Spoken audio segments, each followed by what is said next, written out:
Howdy, folks. Welcome to the PodCAST Iron. My name is Laura Mullen-Vermilia, and on this podcast, I interview members of the cast iron art community in order to inspire, educate, and spread ideas about iron casting and cast iron art. Our guest on today's episode is Rhiannon Scheidt. Rhiannon is a multimedia artist whose current body of work focuses on cast iron, glass, and neon. She is also the sculpture instructor and foundry director at New Mexico Highlands University. In this episode, Rhiannon tells us about the amazing journey that she's been on in life and in her artistic practice. I was on the edge of my seat through the entire interview, and I'm sure you will be too, so get ready. Now, just quickly, before we get into the interview, I have to mention our wonderful sponsors. Firstly, the PodCAST Iron Show is sponsored in part by our individual supporters on Patreon. And yes, that's about 20 to 25 of our friends and colleagues in the community. So thank you to everyone who has personally joined as a Patreon member to help me afford to keep this show going. I'd also like to thank the top supporters of today's show, which are the Mid-South Sculpture Alliance, Sloss Metal Arts, the National Ornamental Metal Museum, and the Western Cast Iron Art Alliance. These fantastic organizations provide a large portion of the funding that's keeping my ability to produce these episodes afloat. So I'm just going to take a few moments to introduce them to you and let you know about their upcoming events and opportunities. The Mid-South Sculpture Alliance is a nonprofit arts organization that advances the creation and awareness of sculpture and sculptors. MSA creates opportunities for its members through exhibition, education, and networking opportunities centered on traditional and contemporary approaches to sculpture. So attention all sculptors and sculpture enthusiasts, because the Mid-South Sculpture Alliance invites you to their 2024 conference with the theme of Shaping Perspectives, which will take place in Birmingham, Alabama from November 6th through the 9th.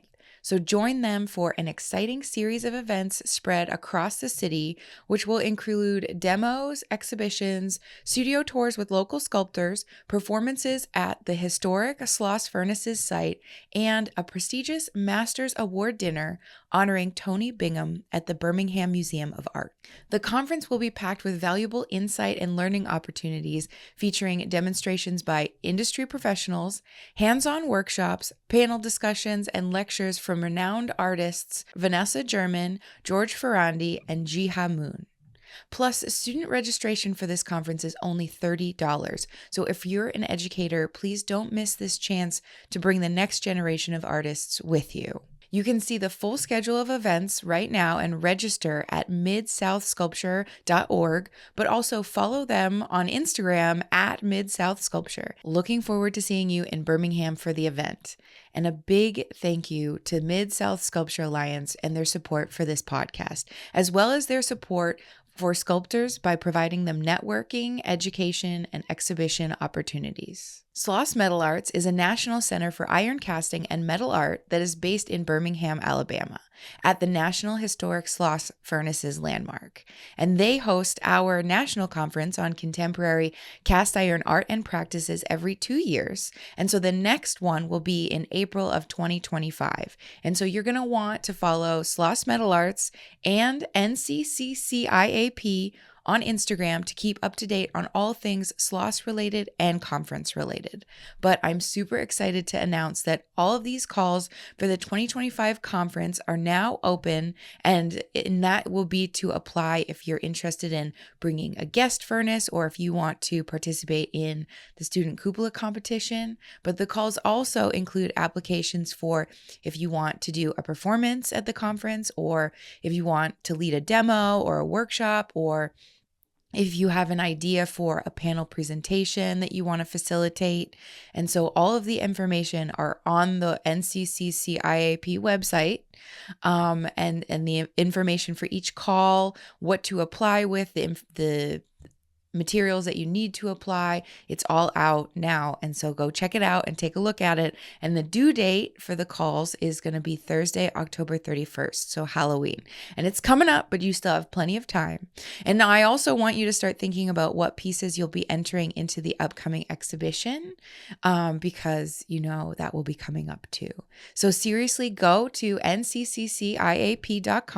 to check out these opportunities for the conference. And while you're there, sign up to be on the emailing list so you can get all of the information directly sent to your email inbox. So let's all help make this next conference in the spring of 2025 be the biggest and best one yet. And I also want to start mentioning that the Sloss Metal Arts program has an open call for resident artists, and that's the 3-year position. And so if you want to see the details about this call, they're on the Sloss Metal Arts website under the Opportunities tab, and applications for this call will be due January 6th in 2025. And so that's a little bit away, but it's also a big life commitment. So I want to start just kind of getting the word out so that you can think about if that will fit into your life and your career path to move to Birmingham, Alabama for the next 3 years to work at Sloss. So, just kind of get that in your head so that the deadline for that is coming up soon. So yes, thank you to Sloss Metal Arts for your support of this podcast and also for hosting us at your site for the national conference. The National Ornamental Metal Museum, located in the heart of Memphis, Tennessee, is the only museum of its kind dedicated to preserving, promoting, and advancing the art and craft of metalwork. The Metal Museum offers a unique experience with a rich exhibition schedule, a growing permanent collection, an on-site blacksmith shop and foundry, and education and outreach programming. From demos and classes to master workshops and 2-year apprentices, this museum offers vast opportunities for all skill levels.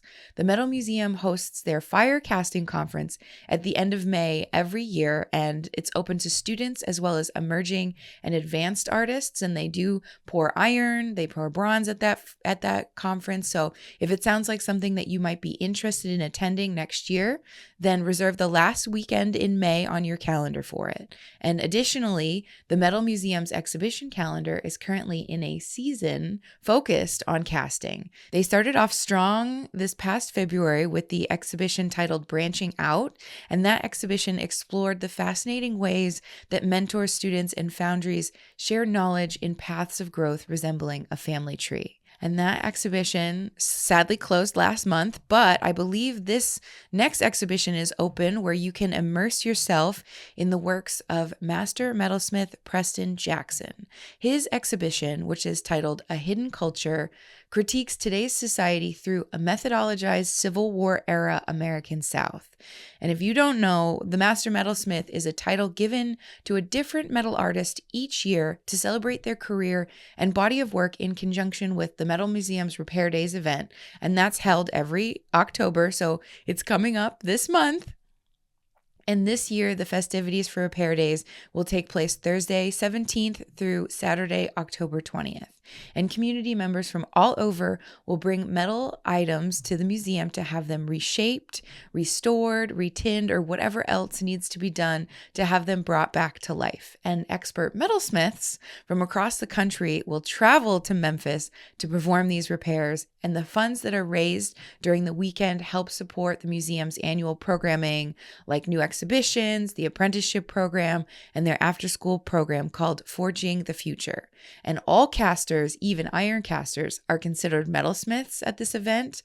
So I believe that registration for volunteering is full at this time, unless you're a student. There's still some student volunteer slots open as of me recording this. So if you're interested, you can check it out on their website under the events tab, and they have Repair Days event, and you can go and see if you can still sign up to volunteer as a student. But if you're interested in just having any metal objects repaired or attending the event as a visitor, because there's plenty of visitor activities and things to see and look at, and you can buy the t-shirt for the event and all of that. So you can go to their website, which is metalmuseum.org, to learn more information.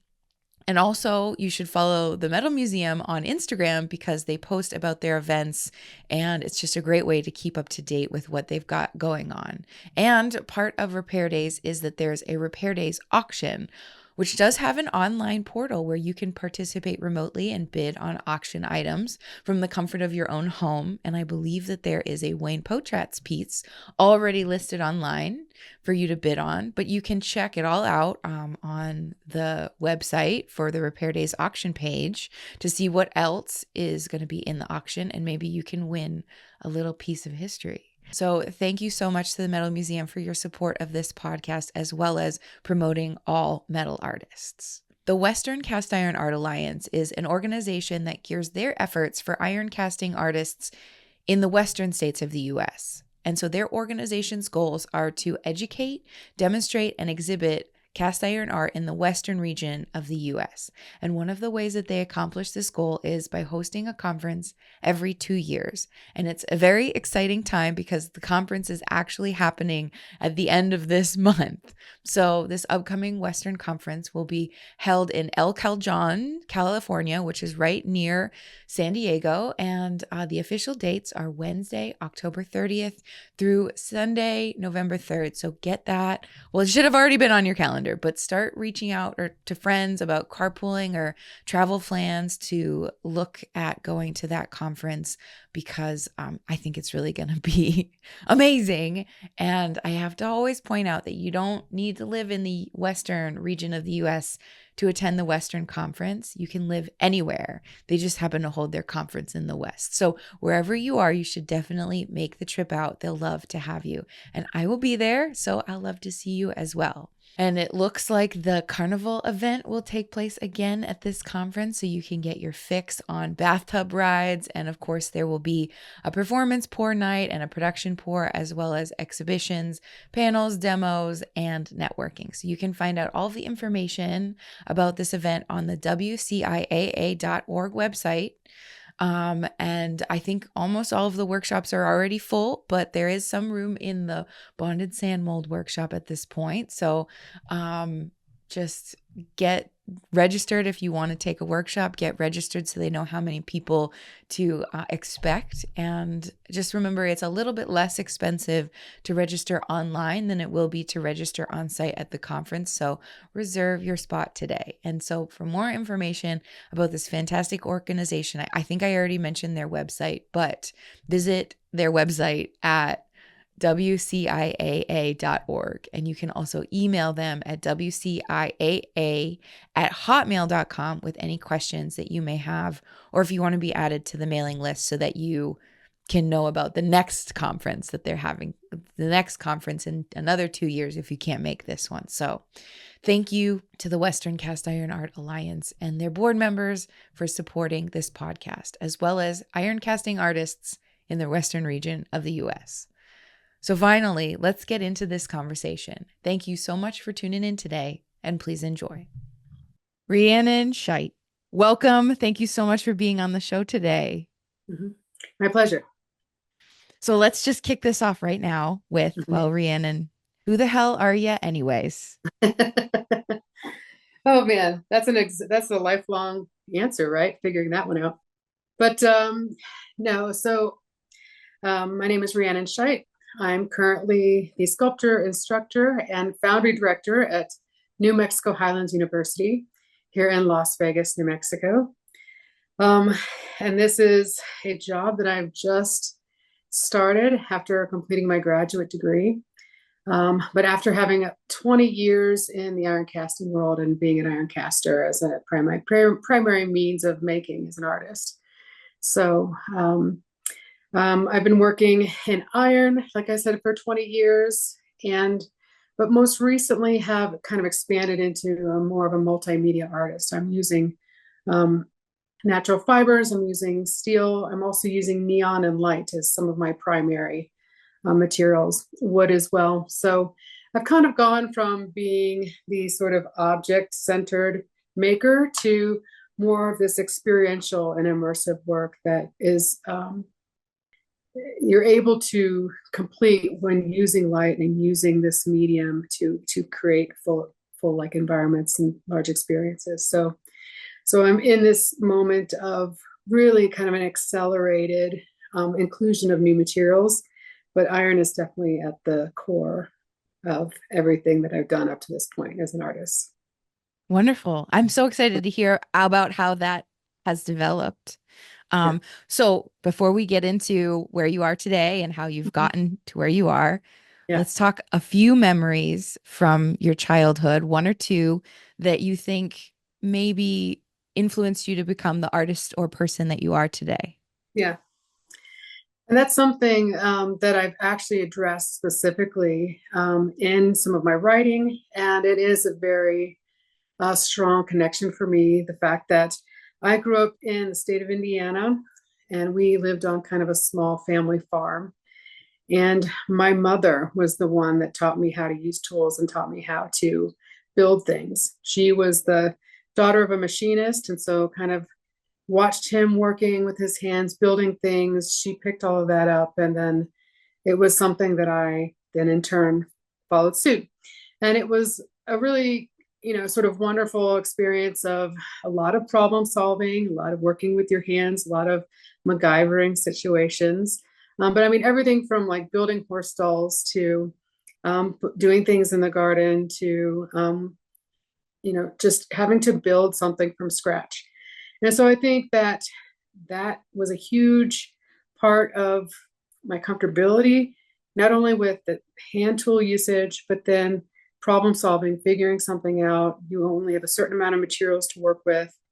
Um, but on top of that, not only with the end result of something that we built, it also kind of started that practice of the lifelong scavenger, right? That Mm. most sculptors tend to be. Hmm. And so it was, you didn't pass a yard sale or a pile of construction debris or something without stopping to pick through it. And then it became, kind of the inception point for being able to build something. Maybe you had a need, but it was less about going out and buying a specific material, but making it work with what you had. Yeah. And so that definitely has moved forward into my making even to this day.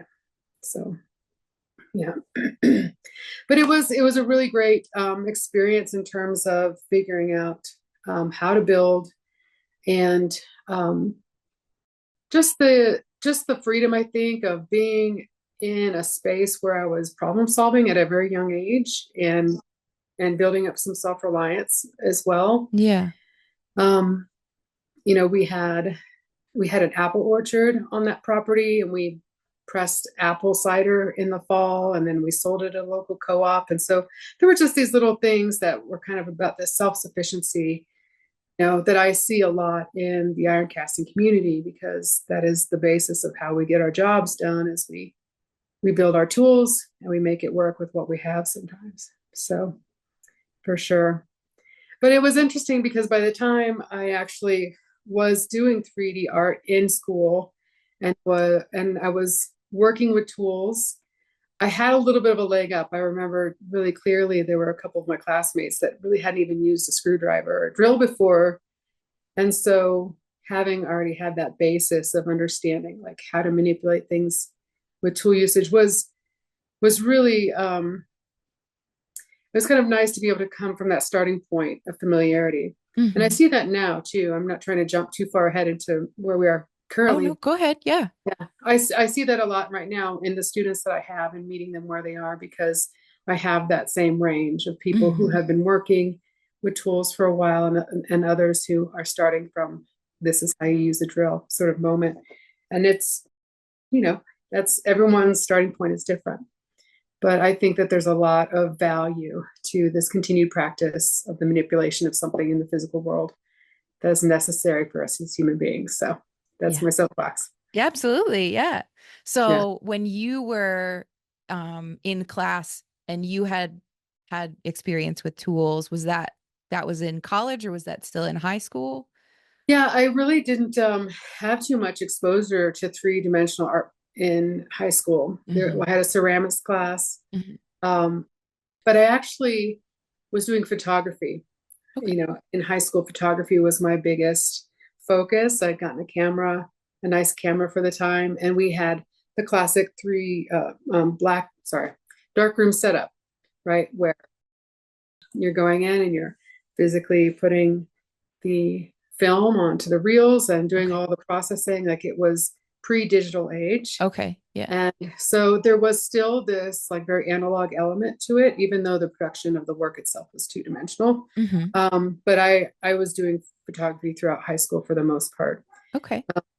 And so it wasn't until college that I really got exposed to um, 3D ways of making art. Mm-hmm. So So what did that transition look like? Did you know you were going to go to college with a concentration in art, or did you? Yeah. Yeah. yeah, I did.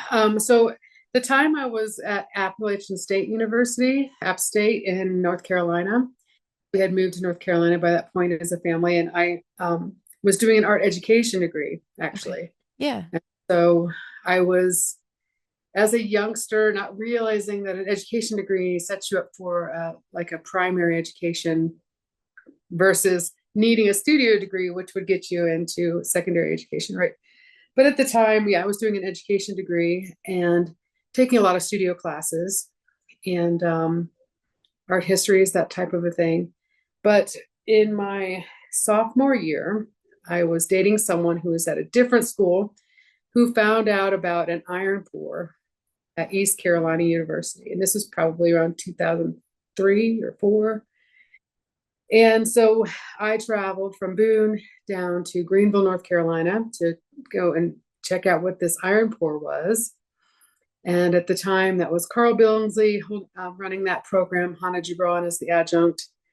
Tripp Jarvis was a grad student at the time. Adam Adcock was a grad student at the time. Dan Collette was a grad student at the time. So, those were all folks still making and working with iron today. Where Um, you was oh wait, he might have already been David James Davis. James Davis is also there at that time as well. Yep. Okay. So it was a big program, right? And I didn't realize, what I was walking into. They had, I think there were like eight undergrads and six graduate students. And Was Kevin Vanek there at no, that? he No. had already left. Yeah, Okay. he'd already left. Um, but it was still this moment of like kind of walking into something that I'd never seen before. And all of a sudden we were shown to a room where they had extra leathers and we put the leathers on. And then it became, Oh, so you went to participate.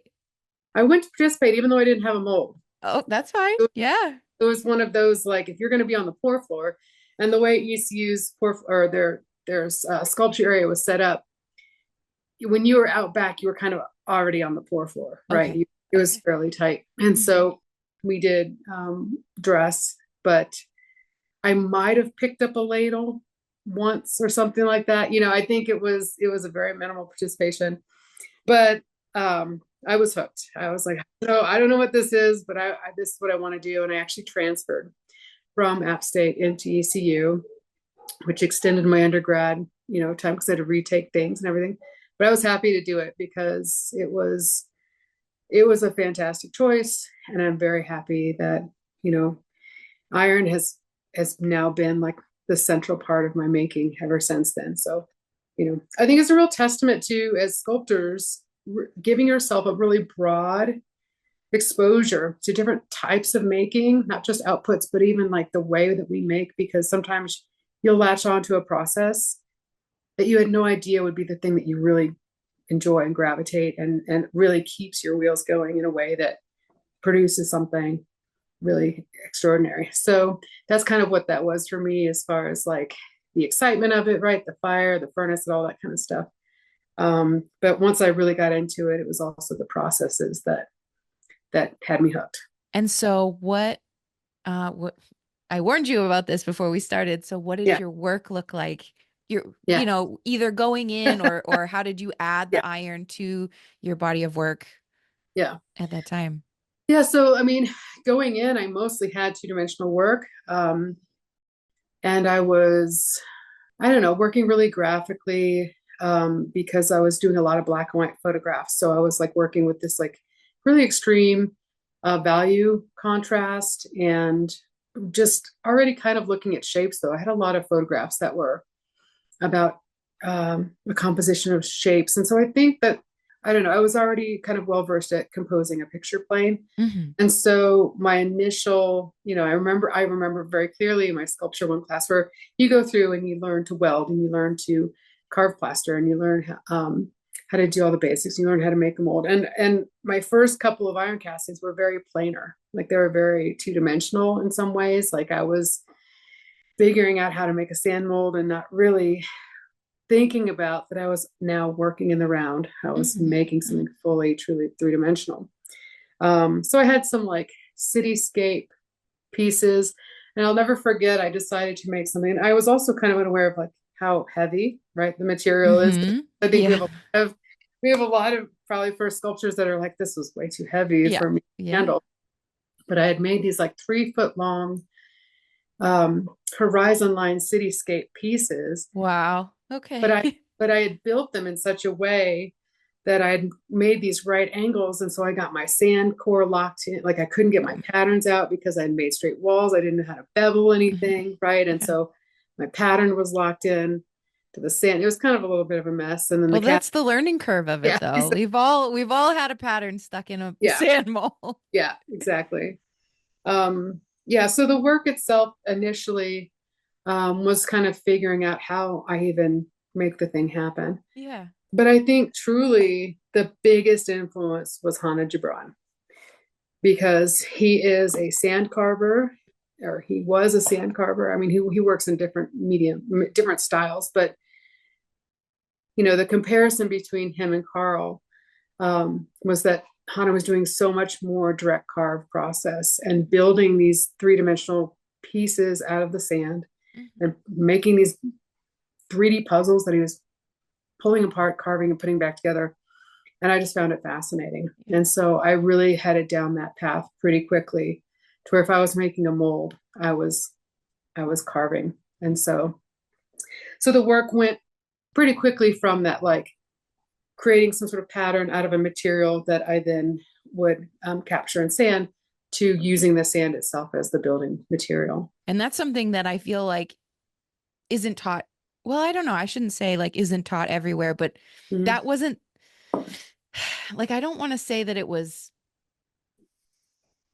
frowned, looked down upon, or like that wasn't something that I feel like was really focused on in my education. So there might be other people like me that are like I look at carving into sand as such a I don't know how to say it like you got one shot. Yeah, And yeah, so there's so much more pressure than just making a straight um pulling a mold off of somebody off of something which we off do that somebody too, or right? something. Yeah. We do that too. Yeah, Yeah, we've seen that happen. yeah, But yeah, like I think the first time I really saw somebody doing it with confidence, Jerry Massey yeah, just going at it with a die grinder and just yeah, like, oh my, but yeah, he's got it. And so it's really amazing to me. So yeah. you hit the ground running with that. Yeah, but I had the same reaction when I saw Hana working because he was using the die grinder as the drawing tool, Yeah. just making really quick decisions and with a lot of confidence. And he even described it. He's like, "Yeah, he's like, I know what I'm doing to this point." He's like, it's taken me years to be able to be at this moment of being able to not. I don't need to work out the engineering ahead of time because I know what I'm doing now. I can use the tool as a drawing tool, and so that really stuck with me in terms of um, basically, how much trial and error it does take because you're working right within that material, the sand, versus creating a pattern right outside that you can continue, excuse me, to manipulate, and you can continue to refine and get exactly how you want it before you encapsulate it.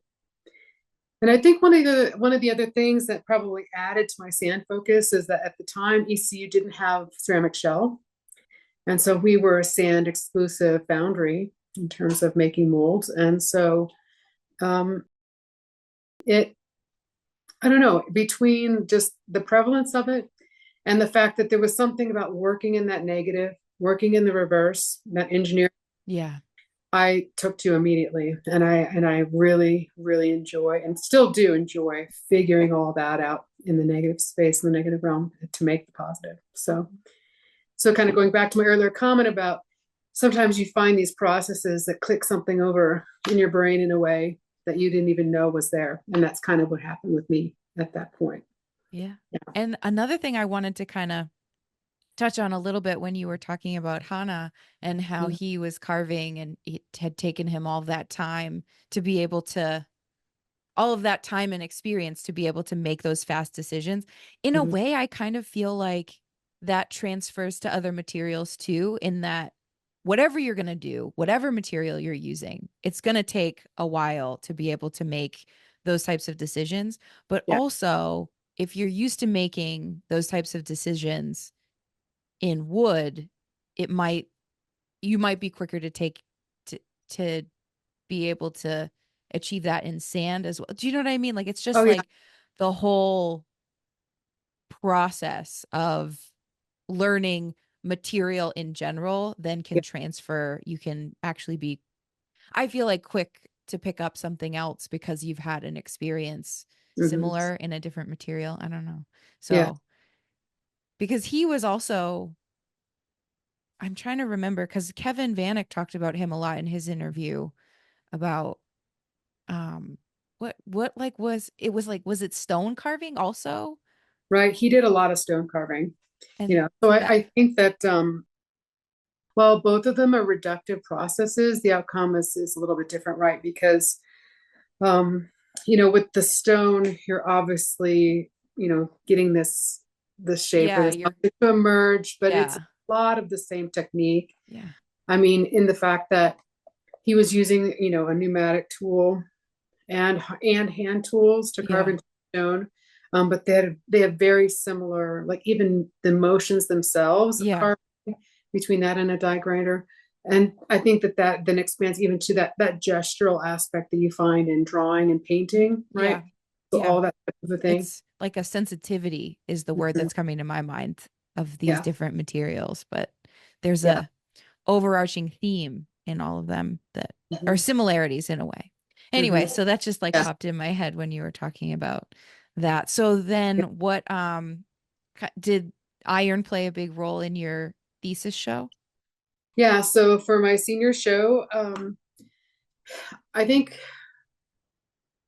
almost every piece had an iron component to it, I'm pretty sure. I was also working with steel, I was welding, and I was working with some fibers. So I had cloth and basket reed. I had done some weaving as well for my senior show, but it was, yeah, pretty heavily like iron casting and doing some, combination of a cast with a welded element, an assembled element in that way. Um, the subject matter was kind of across the all across the board. I didn't have like a some sort of thematic through line at that point. I was still just having one idea and making it and then moving on to the next idea, as one tends to do when they're still learning. But it was, it was the fact that I was now starting to work at a scale that was, I had a couple of things that were probably about 4 feet tall, so getting close to kind of human scale. Mm-hmm. I had a couple other things that were quite a bit larger, like, you know, 4 or 5 feet long by 6 feet tall. There was a steel piece that I'd done a lot of brazing and stuff on that. And so starting to kind of play around with this idea of like an object that is really taking up space in the room and imposing itself, right, in a way and having its own footprint. Um, but I also remember I had done a wall piece with a whole bunch of 1/4 inch rod steel pieces that I had bent and then cut. So there were all these sharp, jagged edges, just like right after. And so I remember my boyfriend at the time cut himself and Oh, helped me hang that work. But that kind of established a precedent. Usually, most times I hang a show or hang a piece, it scratches me usually, yeah. or get a cut from it. So there's kind of that through line of work that's kind of, you know, Out to watch out, get you. watch Yeah. out for the sharp edges. Yeah, Yeah. Watch out for the sharp edges. yeah. Hmm. So So then what did that roll into for your next step after undergrad? well, and that's where my story really becomes kind of part of that canon of there's no one story for artists. right? And I was living in North Carolina at the time and just kind of like making some work, got a retail job, trying to pay the bills, sort of a thing. And I had a friend that had moved out west. And so I actually moved to Phoenix after undergrad. I was living in North Carolina at the time. Uh-huh. I moved to Phoenix because I had a friend that was living out there. I actually had a grandmother that was living out there. Okay. And I was just kind of wanting to try something new, right? I'd always lived on the East Coast or Yeah. close to the East Coast. Um, and I was also then trying to find an art job, right? Because I had this art Yeah. Degree. background, this Yeah. art degree. Yeah. But in moving to Phoenix, it was 2008, which was during a recession, and Mhm. it became one of those. I applied to so many different places, and I applied to a couple of foundries, and I've never been more qualified for a job without getting it because there were just too many applicants. And so I stayed in the retail world Mhm. for about 16 years, working and living off of that as my income. But the interesting thing for me during that time period, in terms of being an artist and what I was making, is that the other alumni that I need to mention here is Jean Jawrunner. And she was a graduate student, probably about 8 years before I went through the program at ECU. And she had taken a job out in Tucumcari, New Mexico. There was a foundry out here that had kind of been started because they're finding all these dinosaur bones and everything. There were a bunch of foundries back in the day, but she came out and took over this foundry. And it was the spring break trip for people at ECU. So we would actually come out and pour iron during a week in spring and kind of have this like Wild West experience, Yeah. staying off of Route 66 at these little kitsch hotels that were like, $20 a night, and then Yeah. spending a week at this really amazing facility in the middle of nowhere, desert in New Mexico. But I did that for probably 16 years, every single year, Okay. come out and pour. And so for that time period, I didn't make a lot of work, but it was all iron when I did make it. And Mhm. it was all making sand molds. I learned ceramic shell at that point because they had a great shell set up. Okay. Yeah. And it was kind of this sort of wonderful experience of the mentorship of Jean, and up until that point, all of my mentors have been men. Not that the gender really makes a difference, but I started seeing a different sort of approach Mhm. that had a little less machismo and a little, I don't know, just that moment of like the extreme competency of this person and knowing how to make molds Yeah. and how to run a program and knowing how to work with all the equipment was incredibly inspiring. Mhm. Is she And so still there? she is still there. She's retired. Okay. Um, I might be interested in reaching out and interviewing her. Do you think? oh yeah, you Yeah. definitely interview Yeah. her. Oh, for Okay. sure. All right. We'll talk Oh my God. afterwards about how I can get in touch with her because Yeah, I'm trying to, like, that's the type of person that I'm trying to get in touch with is, yeah, yeah. yeah. All right. No, So, I mean, and that's, I think, because it's such a tiny place yeah. where in terms of Tucumcari, like where, it's in the middle of nowhere. But she's an ECU alum. Yeah. She learned under Carl. She learned under Hannah. She was actually in grad school when, do you know Ed Parrish, who's the director Yeah. of Perry Furnaces? Yeah. That's another person you should probably interview. But he was an undergrad Mhm. when she was in grad school. Okay. Josh Ryman was there at the time. I don't know, there's a whole like kind of half uh generation above me, right? Because Yep. there's about an 8 year difference, which so it's not a full generation, but No, I anyway, know. Yeah. so yeah, They're like so your older cousins. yeah, exactly, exactly, yeah, Yeah. completely. So you're Um, still going out there. So at this yeah, point you're working in retail, but you're yeah, going out there and so it's keeping you. it's keeping me involved, Yeah. and I'm learning, and I think that it's such an interesting because I've reflected on this before, and at the time, my primary way of wanting to make ironwork was in sand carving. And Tucumcari's got a really unique situation in that the sand that they get, they actually scrape it out of the desert. There's this huge spar on some private land that they've been bulldozing and actually collecting below the topsoil surface that is this really beautiful fine grained sand. And granted, they have to bring it back, they have to lay it out, they have to dry it, they have to sift it. So there's some labor involved, but it's been one of those kind of a local free source of sand for forever. And so between that and the chemical, I think they're using Novacet.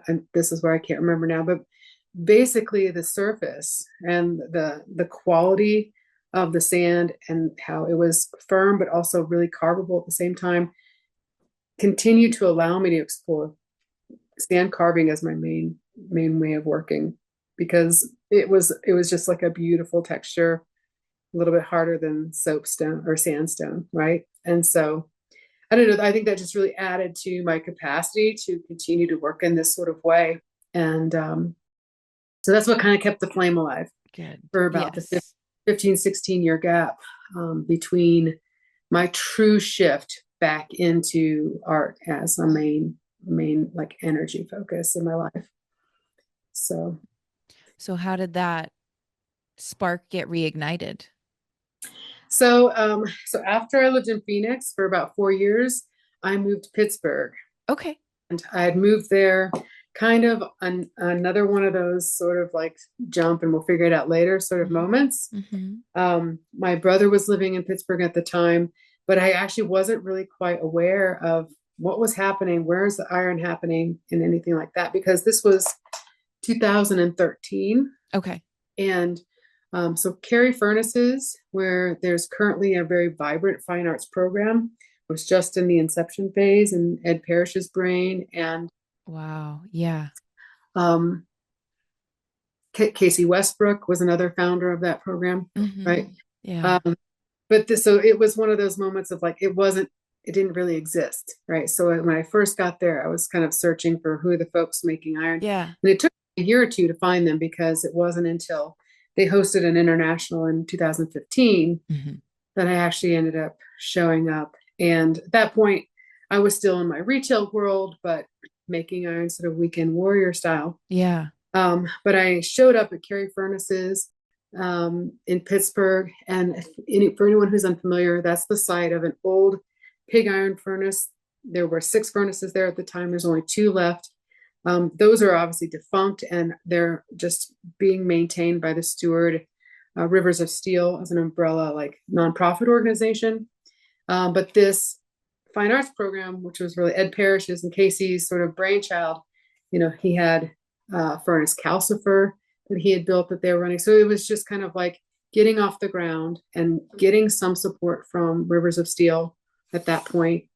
And I showed up and basically kind of tried to make people, because they didn't know who I was, but I was trying to be like, I know what I'm doing. Let me help you do some things, right? So I came and I walked up to Ed Parrish at the time. I didn't know him or anything. And I think that he was, busy because he poured everything. So he just kind of points over to where they're weighing out charges. Okay.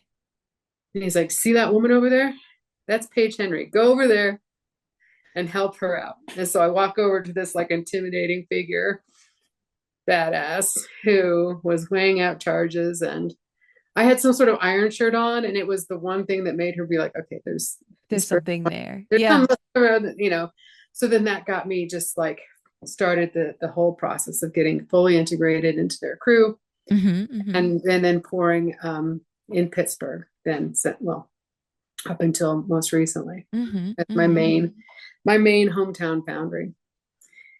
But in terms of this like sequence, this chronology that we're kind of discussing, so I had a couple of years working there. I mean, it was going from living in the desert with all of this like heat and sun and the right angles of Phoenix is so urban. And so my work had a lot of this sort of like angular appearance to moving to Pittsburgh with this grit and this sort of gritty infrastructure that still exists. And so I started doing things that were more about like this sort of entropy of existence, right? Things are only going to start like continue to break down, right? These physical objects are going to show the history and the time that has been enacting upon them. And so I was doing a lot of geometry still. I was making a lot of buildings. I was making cityscapes. I was working in this sort of way that did loosely reflect this new, incredibly like gritty urban industrial town that I had moved to. And I was still working full time. And but Paige Henry was the foundry director at SAW at the time. She was doing their programming through the summer and then traveling to Pittsburgh to help with pours at that moment. And she needed someone during the summer of 2018 to come in as their foundry artist in their basically their resident artist in foundry at SAW. And so she had texted me and she said, "What are you doing for 3 months this summer?" Which I had a full-time job at the moment. I was a manager, and I was like, whatever it is, I'm in. Good. And so I actually stepped down, quit my job, left, went and lived at SAW for 3 months. Salem Artworks, for those of you who aren't familiar with it, in Salem, New York. And spent an entire, for the first time since my undergrad, spent 3 months just living and breathing iron and making sculpture. Fantastic. Yeah. And so then what did your work look like then? Yeah. So, this direct carving that I had been doing up to this point, Hannah Gibran did a lot of geometric work. They did like a really beautiful combinations that kind of looked roughly like, I don't know, crystals or geos or like these sort of, this sort of rocky growth sort of formations. And so I was doing some of this geometric work too, because part of sand carving is the fact that you're integrating all of your sprue gating, all that system within the work itself, right? And so it kind of lends itself to working geometrically, just because formally it's a way to really figure out the engineering, because you're having to figure out all of these lines that the iron is going to flow, because you're really thinking about the molten iron at this point, right? And so because of that, the geometry kind of took some of that, the struggle of the engineering off the table, when you're just able to kind of focus on how do I get the iron to flow around a cube in the way that I want it to and fill where I want it to. And so I was really working non-representationally for many years and highly geometrically. But then I'd been, first of all, having grown up in a rural environment and continuing to like kind of live in these places that you just always see these sort of derelict buildings on the horizon line, right there all across the country. I moved into a barn motif for quite a few years. And so in moving to SAW, which is in rural dairy country, right near the Vermont border, and SAW itself is on an old dairy barn, or dairy farm rather. These converted buildings into all these wonderful art making spaces. It was this sort of rural, like visual input was still happening. And so I kind of was at that point just beginning to work representationally. And so when I was at SAW, I was making these different barn forms and making, using this direct carving process to really specifically try and create something that was recognizable. Would you start with a little bit of a form and then pull the pattern and keep carving, or how much? Like, is there a general percentage of carving versus pattern base, I guess? Yeah. In some of the smaller works, there was no pattern whatsoever. Okay. It was it was more of, I ended up actually building like some plaster molds and things like that to ram, because I was doing spheres. So I was ramming different spheres of different sizes and then starting with that as a spherical core and then building around that. There was never any pattern. Wow. But once I got into the barns, I was actually using thin, wood and creating a barn shape of a certain scale. Okay. And I was actually using banding. So our steel banding that we, band our molds together with, I was cutting those and creating strips on the surface to mimic the slats of the cladding that you normally see. And the nice thing about that is that you can kind of torque that metal. I was twisting them up at the ends a little bit because to kind of create this sort of like warping that you see. Mm-hmm, mm-hmm. And so basically I did have this pattern that I used a two-part jacket mold to capture this pattern. And I pulled that apart, but then would ram a core based off, like I actually reverse. I would then ram the core, and then I had these multiple parts, and I would carve back into them. Fantastic. Yeah. Yeah, yeah. So there was some pattern making, and there was back to the MacGyvering that I've talked about in earlier Yeah. story.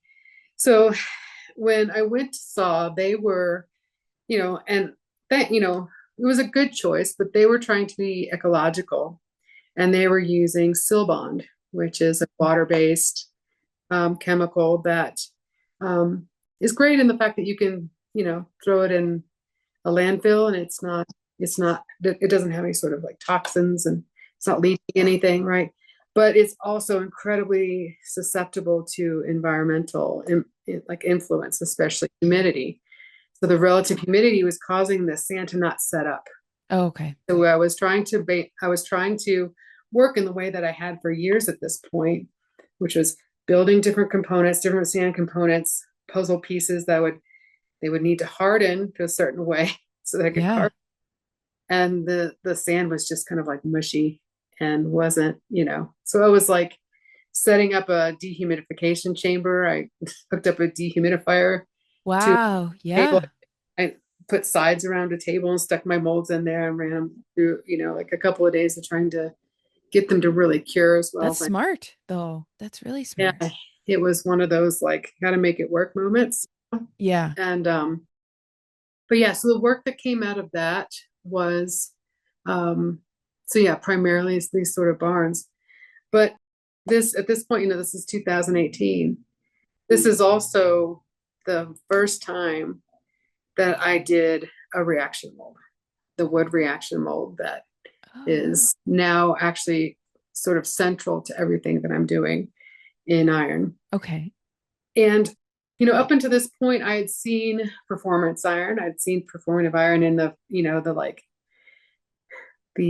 Andrew Marsh tree stumps that explode everywhere.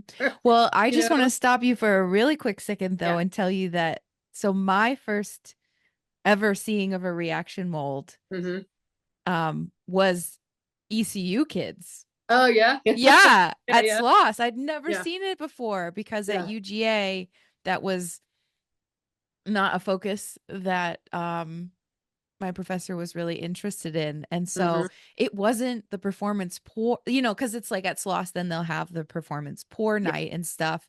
And that's when I saw people pouring iron into ice and all that. But it was really like, I want to say, I could probably even go back to like footage, but it was it doesn't even really matter what year, but it was like during the day, and it was ECU's furnace, Carl running his furnace. And yeah, they were pouring into logs and like pouring into rolly molds. Like I think Kelly Ludeking had some molds there, and that was the first time that I'd ever seen. And so then I have this perception, maybe incorrect perception, but I have this perception that reaction molds were really big at ACU. Well, and I think that maybe when I came through, there was a little bit of that happening. I think there might have been like a tree stump here or there. But, and this is where, sometimes maybe we just don't remember some things. Yeah. I mean, that happens. Memory is an illusion. Yeah. I mean, because I remember really distinctly, my very first time at SLOS was 2005. And the performative iron that was happening. Because you're right, it was a very specific night where there were performances. Yeah. And there was a wheel. There was a huge like paddle wheel, right? It poured onto, and the iron was getting flung around. So you say that, but I didn't really see any of that until we had traveled to SLOS. So maybe that came a little bit after. It might have been because I'm so where I'm specifically remembering this from, the year would have been 2011, I think. So it was, And Yeah. and who knows, it could have just been that Carl was running his furnace with the students at the time, and Hmm. some interlopers were like, "Hey, can we pour into the?" And Yeah. I didn't know. Yeah. Like, I didn't know who was part of ECU and who just was, Yeah. you know.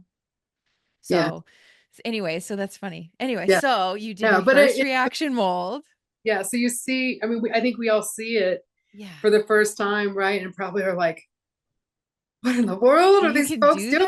doing? Yeah. I mean, there's Yeah. a whole range of, I mean, I've been to panels at the Western about, you know, performance iron and where you breaking it and doing all of that work to just pour it all over the ground. But then Yeah. I also have been on a ladle pouring into ice. Hmm. And like that's a once in a life, like I may never get that opportunity again. And so it's like Hmm. seeing it immediately go in and like, instantly chill. Hmm. Like, yeah, it's just there's these different moments that you remember forever. And so those are some of those moments are like burned in my brain. Yeah. Literally. Yeah. Yeah. But Yeah. Yeah. it can mean so much in so many different ways to so many people. So Yeah. And I think that, yeah, this is a kind of a good moment to address that sort of like how tightly controlled some of these parameters are that we have in order to achieve our end result, our desired end result, these castings. And there's so much labor that can go into the pattern making and the mold making. And mold making itself is like an art form into itself, yes, right? absolutely. And I think that that's why there's just so many layers to why people work with iron and the parts of the process that we get really like attached to and are in love with. But but then as soon as we start seeing, we have those first experiences of like checking all of that and the rules that are broken or the rules that are disregarded, Mm-hmm, um, mm-hmm. and kind of recognizing like, you know, for whatever reason, running this huge ass furnace and pouring this metal into a largely inert mold just isn't enough excitement. We've got to step it up a notch, right? We So need some pomp and I circumstance. mean, it's everywhere. It's not like it's Yeah. just one, but you're Yeah. right. There are certain enclaves where it's probably like influenced others and spread Mm-hmm. out, Oh yeah. Oh you yeah. know. But that's kind of where I was at the time, having probably only experienced it at like SLOSS and some of Yeah. these different conferences. And so Mm-hmm. these are these moments of like, seeing the sort of fun that people were having with it. Yeah. But I also remember having this reaction because I would see, especially like Kelly Ludekig's work, the rolling molds and Yeah. these things, and how there was a viable sculpture at the end of it. It Yes. wasn't just stuff that And has. and many times I think that the components that are produced do become physical works of art after the Mhm. performance is over. And so there's like a duality and also part of the chance of this was created because I did all of these steps, but I couldn't control how it actually formed and so now Mhm. I'm working with what I was given from the like that's definitely something too that's a very strong theory or concept.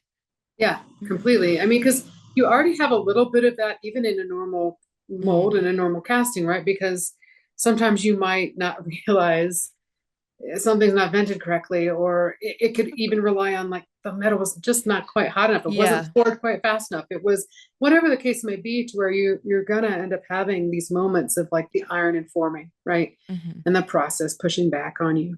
Yeah. And so then to take that and make the factors have even a bigger Mm-hmm. percentage of risk, larger gamble, says a lot about us as a Yeah. community too, I think. But it wasn't until I saw a few of these pieces like actually shown, Yeah. and you have this really recognizable surface that you get when you are pouring into wood Mm-hmm. specifically. Okay. Kind of the same thing with ice too. The smooth surface is like on anything else I've seen. Mm-hmm. Because there were a couple from Ken Payne's iron block, Yeah. that Yeah. some blobs that were just amazing. But it was the thought of like, okay, how do I harness this to actually create something viable, Mm-hmm. something that has as an object in the end. And the first opportunity that I actually saw of that, so I was at Tucumcari one Mm-hmm. year for their pours, And there was an artist who's actually the curator for the Amarillo Museum of Art. His name is Alex, and I can't remember his last name. Okay. He's a ceramicist who was Mhm. kind of like found the iron world and was kind of had that same reaction of like, whatever this is great. I'm going to Mhm. participate in this. But he had shown up with a plywood mold. It was just stacks of rings. He had created this cylinder with a void in the center, Mhm. and it was just plywood. And he had two of them, and we poured into them, and it was like Whew. pouring into this Roman candle. Oh yeah. How That tall? just, like, they weren't too tall. They were like maybe 2 feet tall Still. with a Still. diameter of probably about 5 inches, five or Yeah. 6 inches. So they weren't enormous. But the fact, yes, they spit this metal back at you in the same Oh. way the tree trunk does, but there was a really beautiful casting in the end. You saw all the striated level layers Mm. of the plywood, and the iron had pushed in between Mhm. the Oh layers yeah. of wood, and they were just these really beautiful cylinders. And I actually used that design then when I was at SAW Yeah. in 2018, because our performance board was Halloween based because it was Mhm. right around Halloween. And I made a cauldron form using that same sort of build. I just Mhm. cut rings that had a Okay. hollow core, but I built a core out of plywood, and then I did the succession of rings in the shape of a cauldron, and we poured a piece. But that was But so what the core, so the entire mold, the entire core, mold was all plywood. plywood. Yeah, yeah. So no sand, Wow. just plywood. So imagine just like stacks of Yeah, I can plywood as the see it core, and then in my I mind. was trying to achieve a uniform Of course. wall, Yeah. but my math wasn't very good. So some of it was like Well, more wavy than others. Um, so what happened? so what happened is I Yeah. made a huge fireball. I made a huge fireball mold. Yeah. There's a video of me because I poured it. I believe it was, yeah, Paige Henry Yeah. was on the ladle with me. And we had gotten the metal from this little furnace called Derlith, who was a problematic guy who just didn't want to. He wasn't a little engine that could. His metal was, at the Ooh. time, he just, there was some geometry wrong. He's got a stack on him now. He's doing better. Okay. Okay. Um, Was it little like a yeah, he was like 100-pound tap okay. Yeah. uh couplet, Mm-hmm.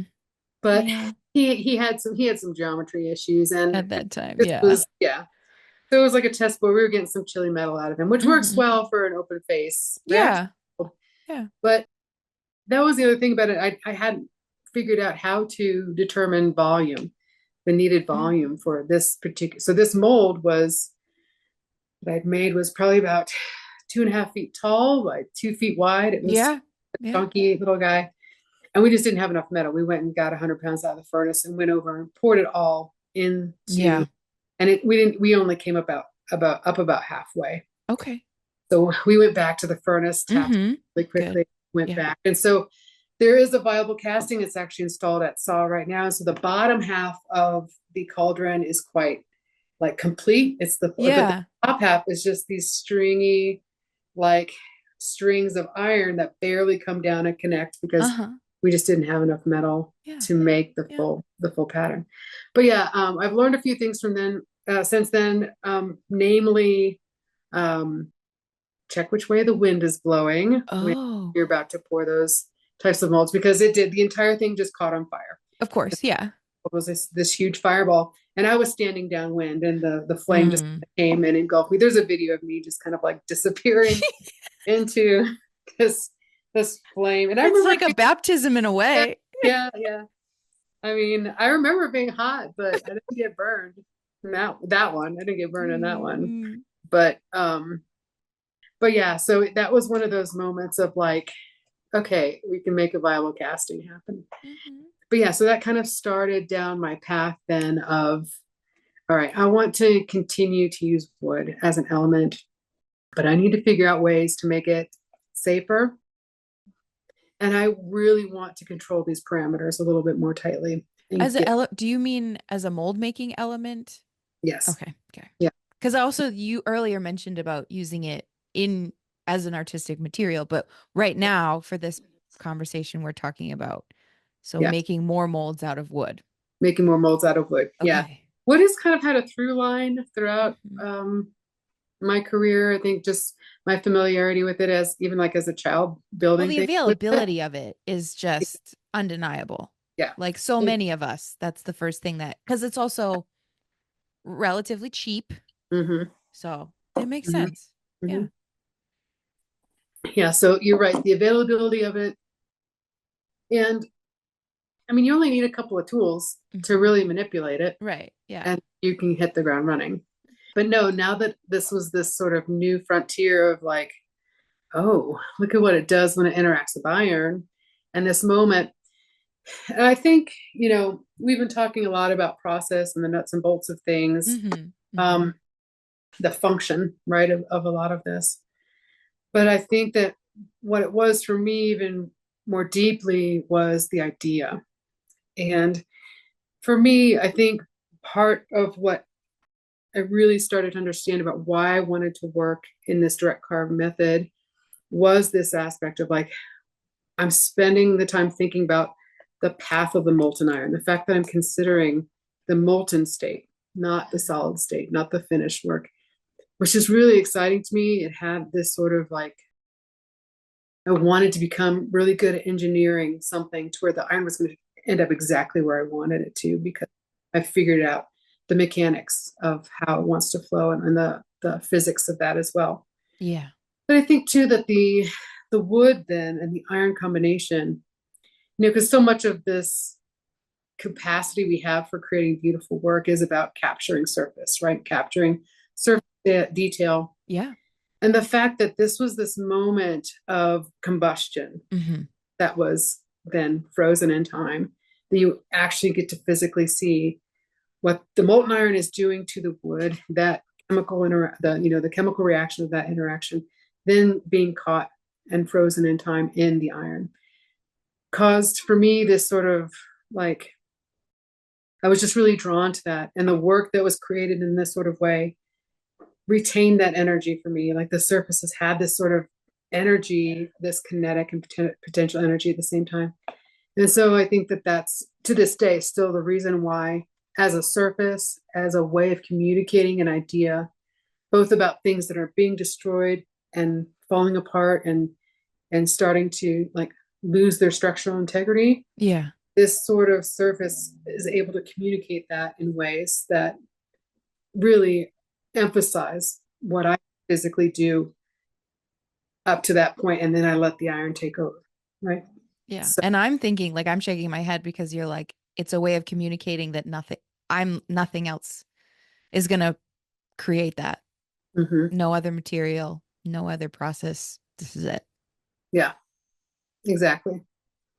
And I think that that's, and that's what happens when, as artists, we may start a career with a certain process and have ideas that um, it takes years to refine, right? And it takes, I mean, that's the joy and the wonderful, wonderful aspect of it, that I'm going to continue to do so. But you do kind of get yourself down a rabbit hole, maybe of discovery, of understanding, because if you focus on one thing for a very long time, you're going to find some surprises the wonderful surprises that you wouldn't have known otherwise. Yeah. But I think for me that was it. This, these very static objects that are the end result, these heavy, um, uh, dark in a way that, iron has this sort of presence. It has a specific type of interaction with light. Sometimes it's lustrous, but other times it feels like it's a sink, right? It's a temperature and it's a light sink sometimes. And so in order to like find a way to have that iron feel animated is really kind of poetic. And so that's what kept pushing me down the path of that. Yeah. Yeah. So you So, did the cauldron so and I did the cauldron. that's installed at Saw, but That's then where installed. did it lead? Installed. Oh, okay. There was this huge tree stump that had been cut a couple feet off the ground. That was basically the perfect diameter. We just plunked it right down on there. Perfect. Yeah. Yeah. Yeah. The interesting thing about that is that I didn't do a thing to the surface. I mean, we didn't even think it would survive the trip across the compound to put, because it was so delicate on the top. Yeah. But I've since returned to Sauk a couple different times. I have some other work there now. Uh-huh.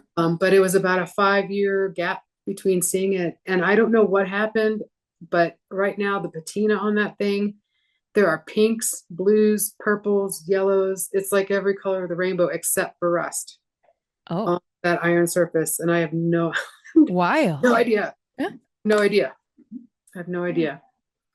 It was, yeah, something. Yeah. It's beautiful. But anyway, so that's there. But it got me thinking about wood more specifically as, all right, let's make some surfaces with Yeah. wood. So that began the process then of combining wood and sand in a singular mold, because I was also thinking about like, how do we make this safer? How do we lose less of this material getting spit back out at us Yeah. when we're pouring? And also just kind of this idea of like, maybe even the visual interest of having something that's not fully made out of the singular texture that might actually combine some different textures. Yeah, and it So might then, highlight it a little bit, yeah, highlight the difference a little bit more in the correctly. same piece. Yeah, Yeah. Can yeah. see that. So then that became kind of a process of combining the direct carving aspect, still like using sort of the basis of geometry, doing a lot of cityscape sort of forms. I did a lot of towers, and then combined that with the wooden element I have a fallen city series where there's a wood element of the city. It looks like it's kind of like degrading and melting, and that's the wooden component of it. But just able to figure out ways not only how to combine that, and make more and more uh you know uh, complex molds. Some molds have been as many as like 20 different sand parts. Wow. Some of my wooden molds have had 100 separate wooden pieces. It's cuckoo bananas. Yeah. But Whatever it takes. yeah, Yeah. whatever it takes, exactly.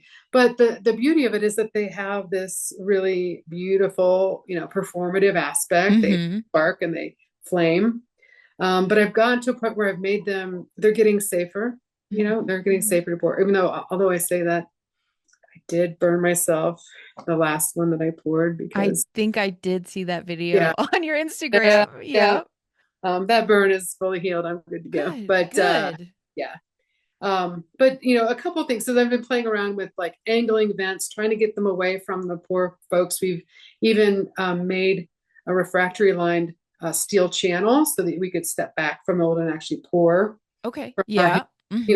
down a channel. I know Andrew Marsh has used that technique, some of his stuff too, to get yourself back away from some of Yeah. these molds, because it is a consideration as Yeah. far as like, you always need to know an exit if you're pouring and something goes wrong, but even more so with these that have these incendiary reactive materials in them, making sure you have an exit strategy and some safety.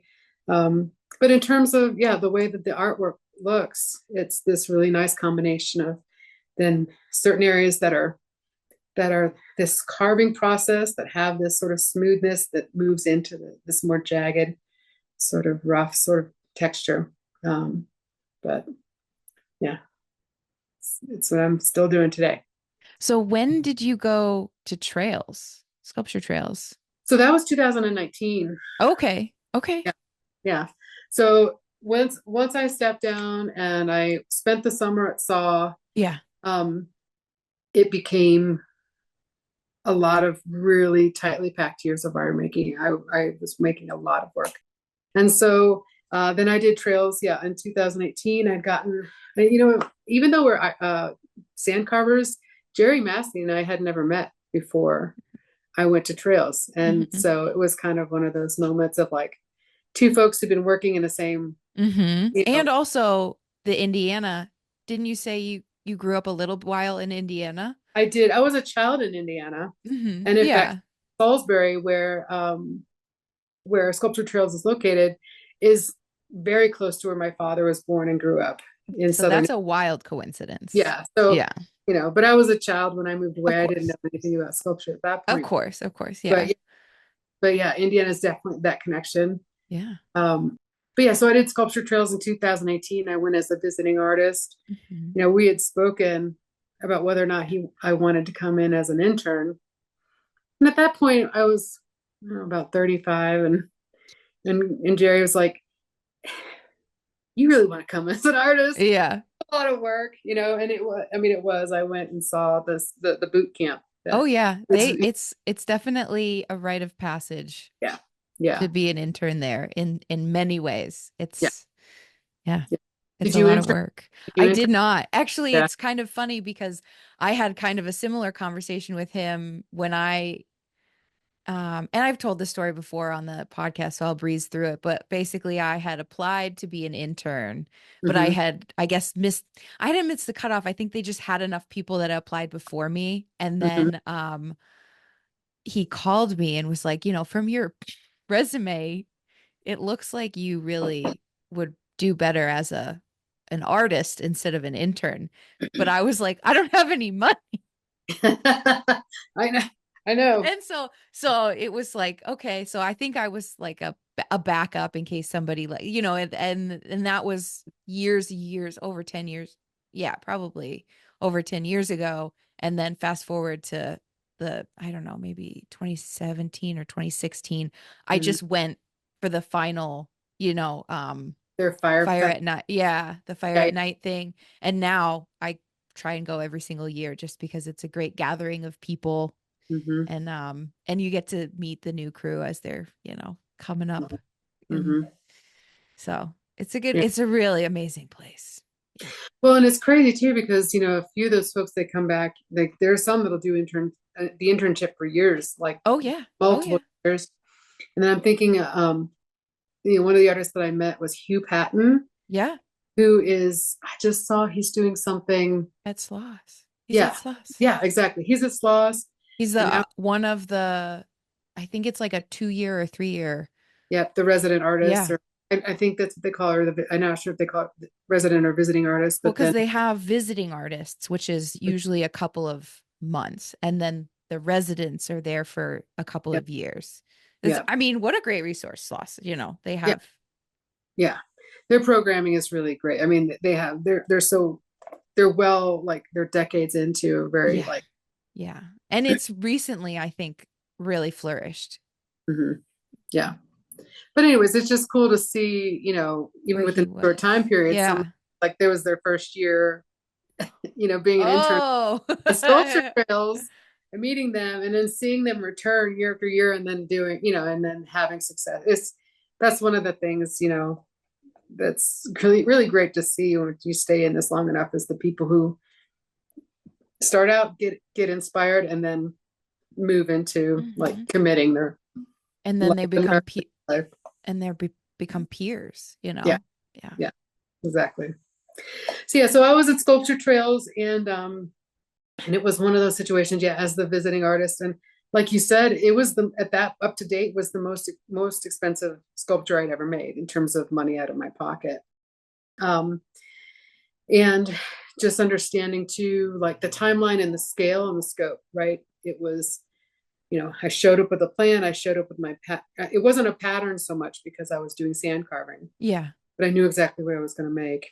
And because I also was a sand carver, and this has always been a really fun experience every time I've gone to a symposium or something where the first part of the symposium, everyone's making their patterns, and then there's a rush for the sand at the end where I get all my sand up front. And so I kind of have like the sand mixer to myself. Yeah. There was a little bit of that happening because I had all of my sand rammed within the first 2 days. Wow. Yeah. And, and it was also the first experience where there were other people mixing it and bringing it to me and shoveling Yeah. my pattern or my Right. Right. glass. Because I feel like I want to at least say it's really not that expensive. Like I've looked at, you know what I mean? Like that's one of the things I want to eventually go there for a week and pay to be Mhm. a week long artist there Yeah. because like I guess it depends on where you are like Mhm. in your economic journey, but Yeah. the older I get and the further I get in my career, the more and more I'm like, yeah, that's totally doable because Yeah. it's like for what you're getting, it's Yeah. very I feel like it's very reasonable for what the experience you're getting out of it. Yeah. But on paper, it could be a little bit of a number shock, but I think he's doing just fine. They're doing Yeah. just fine. Yeah. You know? And I don't mean to say that, oh man, that's an incredibly expensive place to go. It's just the fact that that's not what I mean at all. I Up know. to that I day, know what you're I talking had about. never Yeah. spent that much money. Because Me I neither. always, Yeah. I had, I'd figured out ways to either, be invited, or it would be cheaper, or I was just working at a scale that was smaller. But Yeah. this was, and Jerry gave me a deal on the food, stuff like that. Yeah. But He's I amazing. think I still spent like $1,300 for the week. Yeah. And- Yeah. But I was going with the intention of making, because I've been working with cylinders up to that point, Mm-hmm. and I wanted to make these 5 foot tall birch bark tree cylinders. Mm-hmm. And I wanted to make 3 of them. And so I was working. And when you talk about pattern making, like I didn't have a pattern, but I did have this huge PVC pipe. It was Yeah. actually from a construction site that was liberated. Piece of That's where you made the budget back. that's where I made the budget back, exactly. Because those things cost a couple $100. I know. It was on the side of the road. I mean, what are you gonna do? I mean, it would have gone in a dumpster. No. Yeah. So you had that as a Yeah. jumping off point. Yeah. So I rammed these cores and then made these 2-part jacket molds of those. But yeah, I probably used 1,500 pounds of sand or something. It was That's the place. Yeah. That's the place to do it. Yeah. And that was the thing. Like in a week, I had these 3 huge molds. I carved them, we cast them. I got some really amazing videos. The fact that Lady D, you have this like kind of unlimited tapping potential, right? Yeah. In terms of your scale. Anyway, so it was a great experience it was the first time I had scaled up to that degree. And then also just getting the work then in the sculpture park, in a public park. And it's still there, right? It is now. Still there. Yeah, it is still there. Yeah. I keep waiting for it to be highlighted on their Instagram page. I'm sure it will then. Yeah, but it's years now, and I'm just like, still haven't seen my face. But yeah, it's there. But I learned a few things too, because still using this direct carve method, and unlike like most of my other work had been done with a lot of hand tools, I was actually using pneumatic die grinding tools for carving there, and trying to get the castings to be as minimal as possible. Because essentially I was carving into the core, but I did not carve into the jacket mold. So everything on the surface was just this sort of smooth texture. But I did an integrated vent into those large 5-foot tall castings. And once I got them out of the sand, and that was the other thing, like getting the cores out of there took a whole nother day. And like all these types of, once you scale up, you start to realize like the labor. Yeah, it takes longer. Yeah. But I realized too that I had kind of undercarved them, and that the vent, which ran up the back side, ended up needing to stay in order for the piece to not fall apart, or at least to have the sort of stability it would need to install it into a cement pad. Yeah. So that in itself, like, it's a little bit distracting, because I think I've had a couple other pieces where, like some of these barns, I sprued it in such a way that the sprue then stayed as an integrated component. It looked kind of like a smokestack, things Okay. like that. Yeah. And sometimes it worked, and other times people would look at it and just be like, why didn't she clean up that casting? Got the sprues and vents all over it, right? Yeah.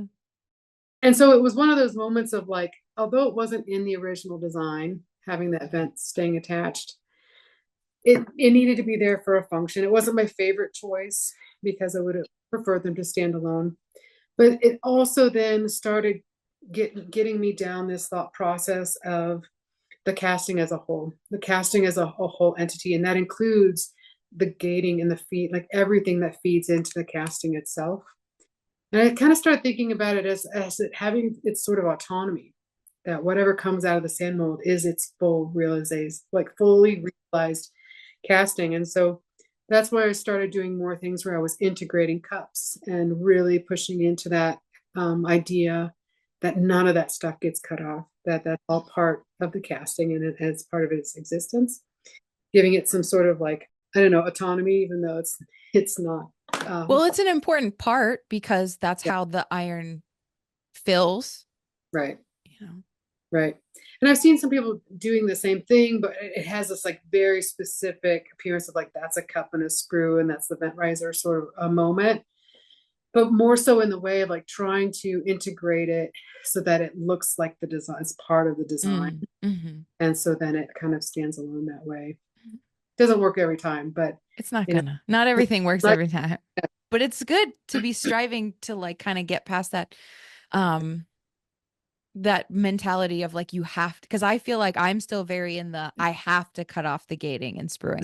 Also, that is related to the objects that I'm casting, yeah, but I hate cutting. And like I kind of wish I could get to a point where it was just you cast it and then it's done. yeah. But that would That's what I want to that's do. it. You Yeah. made it. But see, that's where, so, we've kind of been talking about, iron specifically. And I think I might have glossed over like my process Uh-huh. and how the material for me has informed my decision making Okay. for Yeah. a very long time. Mm-hmm.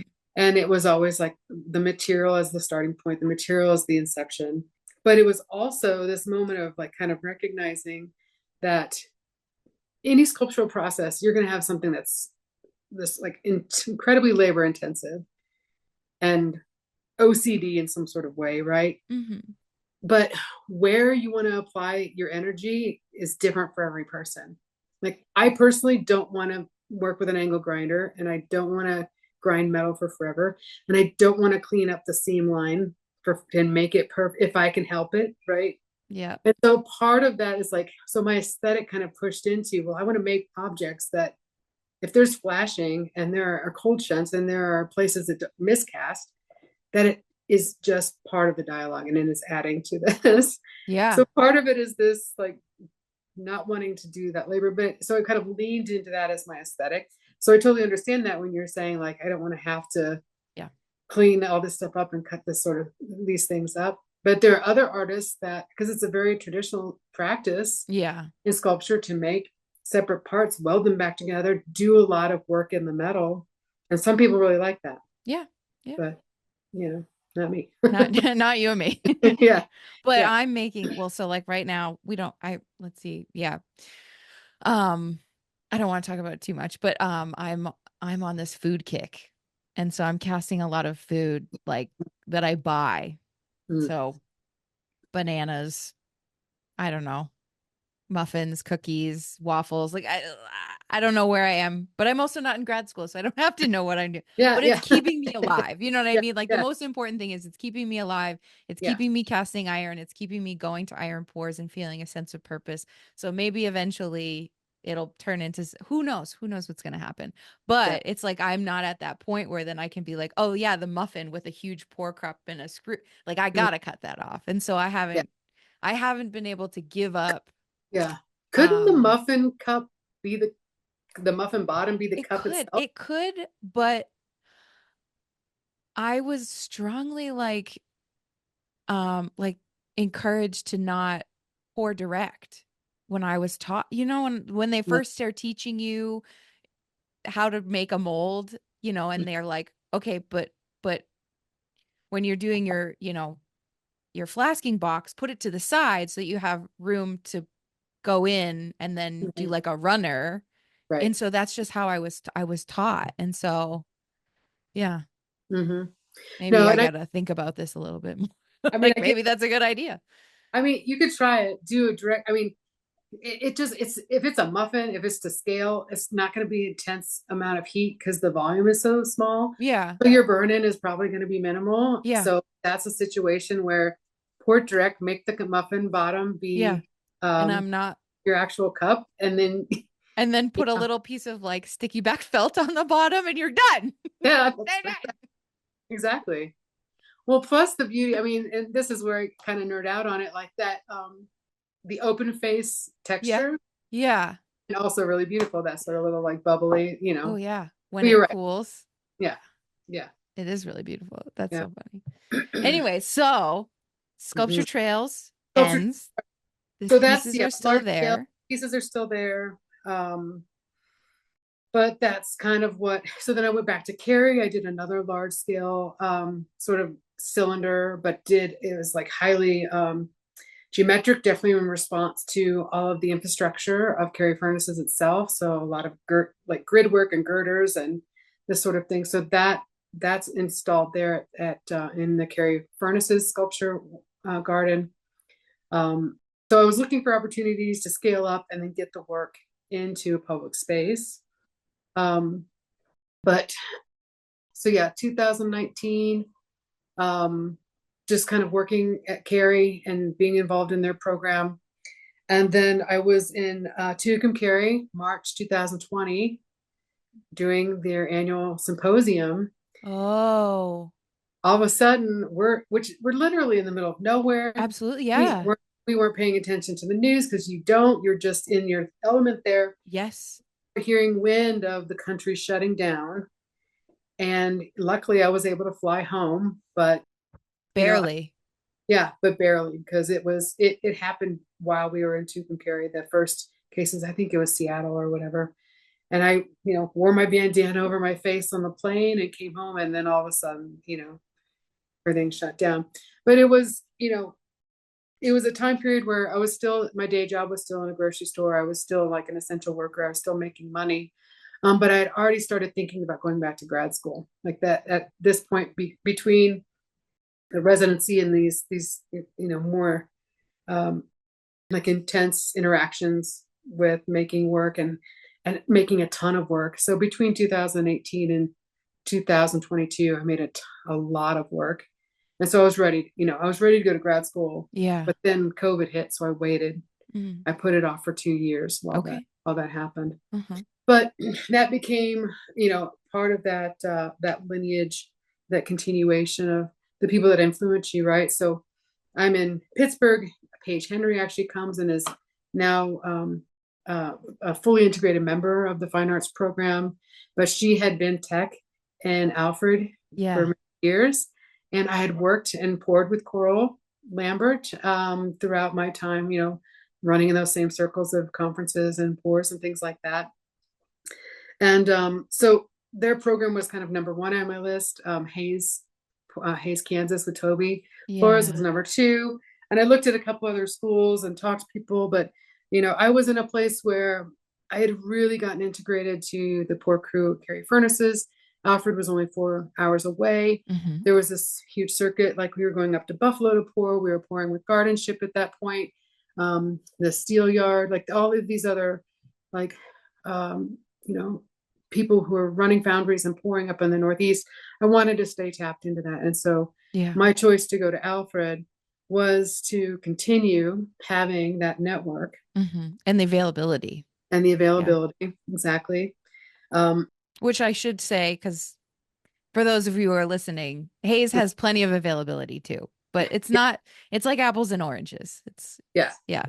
Alfred was your first choice, and Alfred was my first choice. And to be honest, so at that point, because I started in 2022, my graduate program, I've been working with cast iron almost as an exclusive medium for 18 years. And I had gotten to a point where I had multiple series going.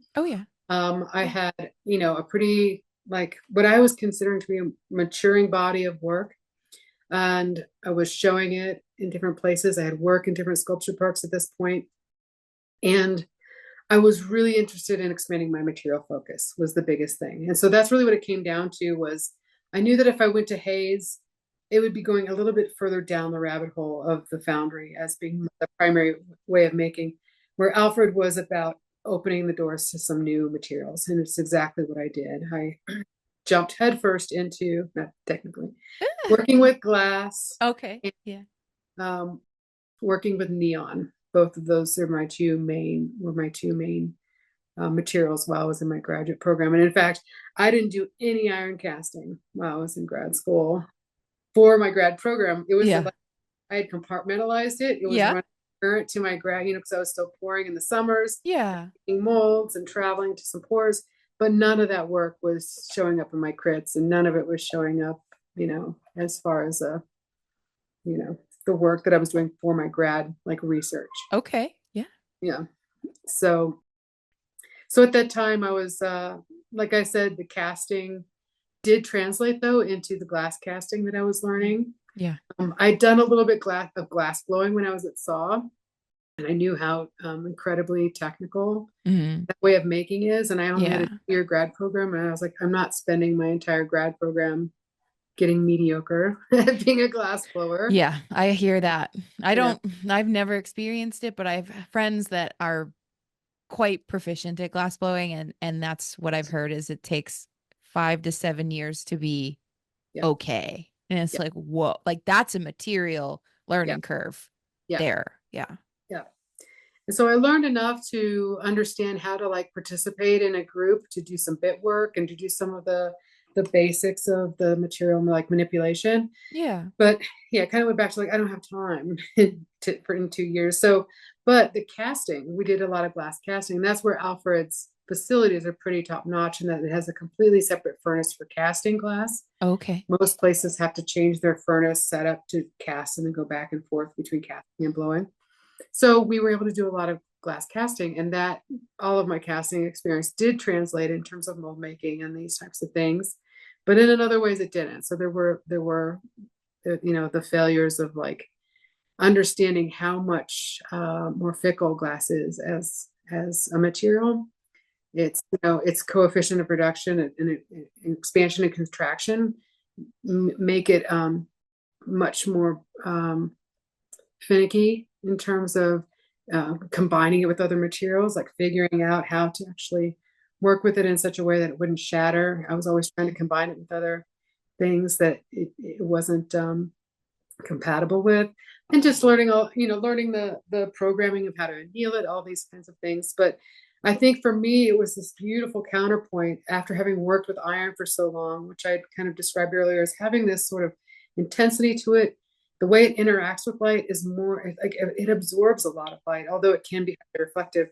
And then all of a sudden I was working with this material that had this transparency, Yeah. could be a prism, and had all this luminosity. And so for me it was this sort of like this foil to the iron. And I was hoping that I would find a way to combine the two, Mm. which actually didn't ever really happen in grad school. I was able to find different materials, Mm-hmm. but the iron in itself didn't really appear back into my work until my last semester, Okay. and even that in sort of a more minimal way. Mm-hmm. Yeah.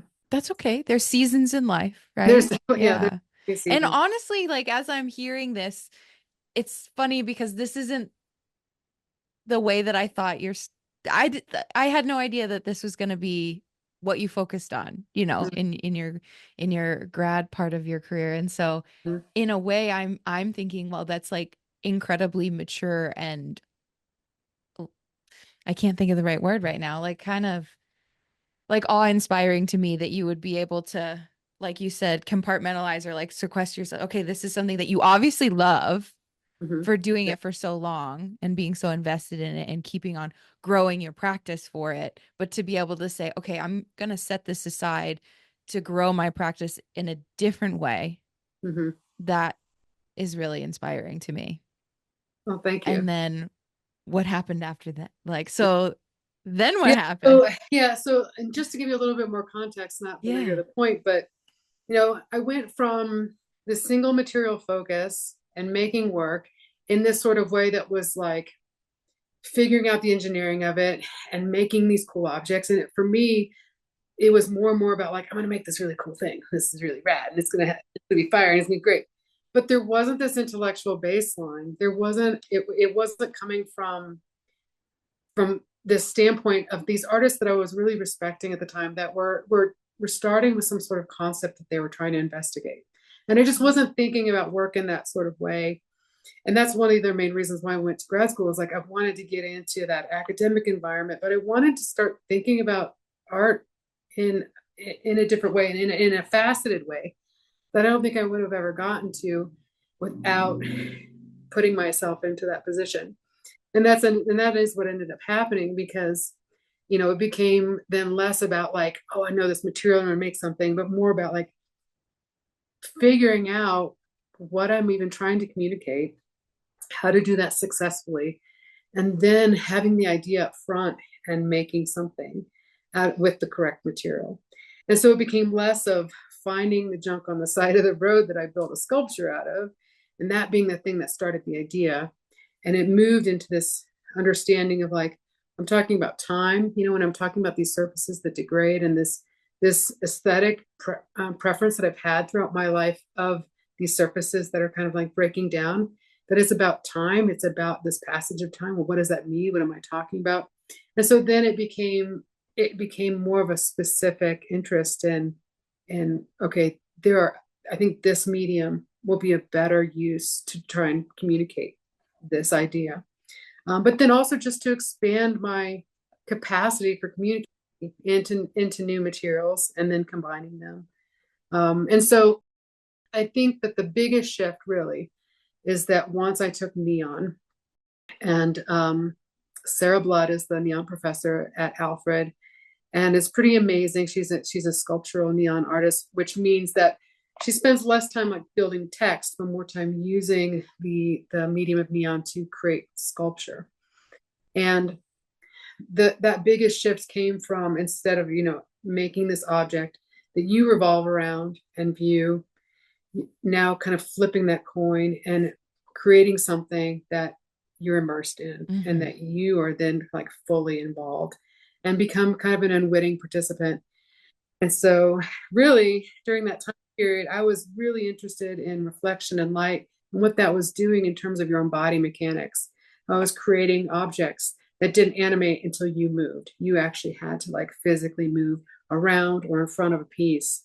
And there was a light element that you could see, but then it didn't move until your interactions caused it to move. And so that for me became a much more interesting place of I don't know, kind of like I said, making you an unwitting participant, but also this idea of thinking about it in terms of your perception, making the viewer take a beat, realize they're perceiving something, and even messing with that perception a little bit because of the way you can construct something. So, or it sounds like, just let me see if I'm connecting with, like they take a second to realize that the result is based on their own movement. yeah. In a way. Yeah. Yeah, like for an example, I made a work, and I'm still like working with the cylinder, but I created a light box basically that went against the wall that had multiple neon tubes, multiple neon lines in the back. But then the front were 16-inch long tubes that came out towards the viewer that were open-ended. So there was this depth of about 16 inches between the light source and the edge of the sculpture. But within the tube itself, I was using reflective highway vinyl. So there was this incredibly reflective surface on the inside of the tube. And so I was expecting that this light source would travel along this tube and reflect in this sort of way and swirl and move around, which it did, because as you pass back and forth.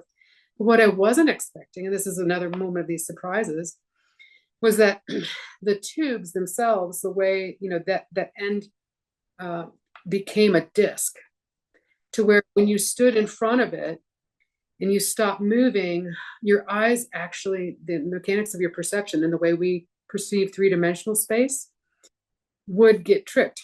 And you would stand there and your eyes would vacillate between recognizing the three-dimensionality of the object, then all of a sudden it would be a two-dimensional disc, and then go back and forth again. And so it was playing with your actual perception in a way that I actually filmed some of this, watching people like kind of shaking their head to try and reorient themselves because they'd lost that capacity to place themselves within that three-dimensional space. So things like that, where I just, and I got really involved with the concepts of the space and light artists that was their main thing, was about this perception moment and making you realize and altering your perception in a way. So fascinating. Yeah.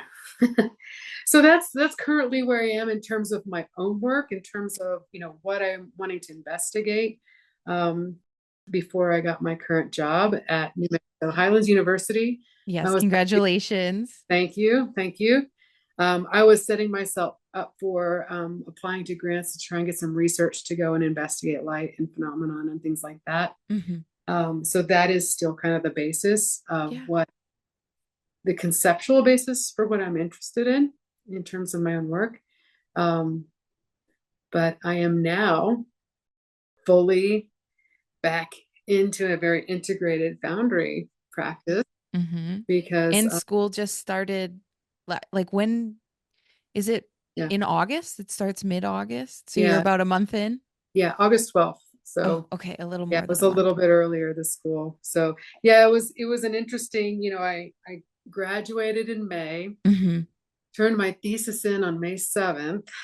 I actually did the Iron and Light residency down at WNC Yeah. in Lenore, North Carolina, with Joe Bigley, and did another large scale work that went into a sculpture parks at a moment. Those are my favorites. If I can get a residency where I'm doing a large scale piece, I can stay there and go Yeah. into work, right? So I have 5 of those now. But yeah, so I did that residency. I had applied for jobs. I was still waiting to hear back. July rolls around. I had to move out of my studio at the school, put my work into a storage unit, Yeah. and was about to move back to Pittsburgh when I got a call from Highlands, and they were basically like, "Can you be here in 3 weeks when school starts?" Yeah, that's uh, the life, yeah, I feel yeah, like that's the academic yeah, professorship life is like, okay, yeah, you're it. Let's yeah, go. yeah. But So you moved across the country. So so what I moved across do the you country. still have things everywhere? Yeah, yeah, Yeah. yeah, I do. I mean, between the For fact now. Yeah. I have work at Carey Furnaces. They've been so gracious to let me keep some large scale stuff there. I had been sharing a studio space with Paige Henry in Pittsburgh as well, that I still left stuff at when I went to school at Alfred. The majority of and all of my thesis work and the majority of my studio is still in a storage space in Alfred, New York. And yeah, so I'm actually kind of spread out all over the place, and I moved here with the basics. Yeah. I'm going to be heading back this winter to go pick up work and Yeah. bring it back out here with me.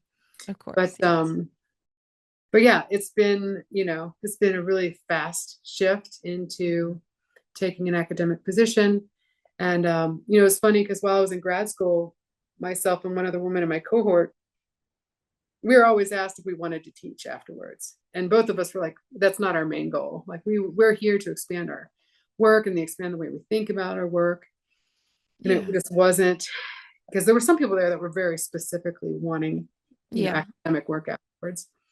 And yeah, so it's just kind of funny how the universe works, because I also remember, so I've been working and casting with David Lobdell for the past 15 years or so, Tucum carry. because of Tucum. Yeah. And really, the ironic thing is, I'd never made it out to an Iron Tribe. He always held his Iron Tribe performance for about a week or two after Tucum carry, and I could never do both. Yep. Yeah. But David and I have worked together. We would always like run into each other at the same conferences. Of He would come down course. and carry, and so we had developed a professional relationship. And I remember talking to him right before I was entering my grad program, and he mentioned that he was thinking about retiring soon. I was like, well, you got to wait at least 2 years. Let me get through grad school, just kind of jokingly, like, Yeah. then I could take your job. Shouldn't have put the, I planned it. That's hilarious. I was totally joking. Um, but You put it out in the universe though. I put it out there. And what can we say now? What Yeah. can we say? Yeah. So Yeah. So that brings me up to date. I know we're probably about 2 hours. Have we been it's talking? fine. I'm fine. Okay, we're good. But so I wanted to say something publicly on the record. And I'm telling you this from myself. Mm-hmm. I don't know, like this isn't as a representation of everybody in the community or whatever, but Mm-hmm. when I heard, because I don't know you very well, this Yeah. is the real, like, maybe I met you at Sloss, but I met so many people at Sloss. Yeah. Like, I think we've only had 1 or 2 conversations, but yeah. yeah, it's just the way it happens sometimes. But I think I found out from Jay Elias Mm. that you had gotten the position, Mm-hmm. and I personally breathed a huge sigh of relief that it was somebody in Iron Mm-hmm. that was chosen, and not specifically because you're gonna, you know, yeah, I don't know how to say it. Like you're going to write your own path. You're going to do your Mhm. own programming, and I know that that's what David wants, but all of us in the community and you too have seen a sculpture professor that heavily focused in iron retire, Mhm. and that is the end of iron at that school. And Mhm. that is the end of the iron in that area. Yep. And it's a fact of life. It's a part of life. It doesn't always happen, but you know, you never know what's going to happen. And so when I heard that this is what happened, that Mhm. somebody who was very active in the iron space and would probably be carrying the iron torch in the New Mexico Highlands University, I was very happy. So, just personally from me, I'm Thank glad. you. I'm very glad. I appreciate that. And there are some people in the region that have reached out to me and have expressed that same like excitement. And it is one of those, because same thing, I've seen that happen with huge programs Oh yeah. ending because of a school not wanting to continue. So I think it's a testament to the fact that what David Lovedale built here, in terms of, he really did start this foundry at this program, and then the creation of Iron Tribe then integrated the community, and also then his involvement in the Western has really kind of put this place on the map as a spot that iron is happening. Mhm. And I think that Mhm. because of that community involvement, they wanted that to continue. The school wants that to continue. There's funding still available, so there's at least job security in that right at the moment, Good. right? But Good. yeah, it is one of those things, because everybody keeps asking me, "What are you gonna do? What are you gonna do? You're gonna do Iron Tribe?" And it's one of those moments too where I'm like, "Let me get my I plan know. forward." I hope you I hope that it's I'm not asking you that. Like I'm hoping that you realize like I'm Yeah, specifically not asking you that because it's too yeah. soon and you got to figure out Well, where you are. everyone else around here, so I appreciate you understanding the timeline of that, because it's a big teaching load. This Oh, is a teaching school. It's small enrollment, mhm. which means that very small class sizes. So I'm teaching multiple classes at a time. Stacked classes. Stacked Uh-huh. Hmm. classes, yeah. So all the sculptures, all the foundry classes, all happening at the same time. Yeah. Um, uh, and so just figuring out how to teach that, how Hmm. to develop that curriculum, figuring out which projects work. Yeah. That's all taking some time. Of And course. Yeah. and I'm also teaching drawing and design one and a lecture course on intro to art. So things that are like, I'm reaching way back to my undergrad Whoa. years Yeah. in terms of projects and curriculum and all these types of things. And so the necessary elements to successfully coordinate a big Iron Tribe sort of pour festival, whatever you want to call it. Hmm. Hmm. Um, that's definitely in the future. It's definitely on the horizon, But I am definitely, and there's a part of me that has pressure of like, let's continue it right away, because it would be coming up this year, this spring, as far as following the Hmm. pacing that's done every year. But at this point, we'll see. We're definitely pouring in the spring. Hmm. It's Yeah. probably not going to be as huge of an event as And it that's has okay. been in past years.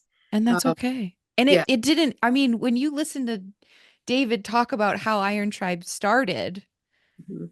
and in his interview, it wasn't all fleshed out with the visiting artist and keynote speaker and Mhm. like it wasn't like that. And most Yeah. of these events they don't start like that. And so Yeah. it is almost like ludicrous to think that it's gonna just like you are hitting the ground running, but you know, I, Yeah. the workload probably comes first, and then the extracurriculars will come Yeah. when you have bandwidth and when you have settled. And I think that like we have to be as a community we have to be reasonably understanding of you in this Yeah. position, but I'm glad that you're there.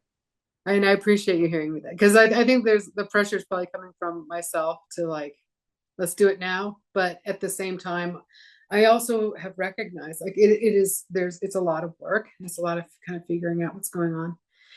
But there are also a ton of people that come forward We were like, Yeah. you're having a pour, I'm there, sort of a thing. So that's the thing that's so wonderful about this community and, keeping it going in this region. So, Fantastic. yeah. Well, what do Mhm. you got hot on the horizon? I feel And like I'm in the middle of that question right now. well, we can leave the rest of Iron Tribe out of it or Yeah. whatever. But Yeah. Yeah. I mean, and it could, I mean, we also just went over everything. It could just be Yeah. you settling. That's Yeah. okay.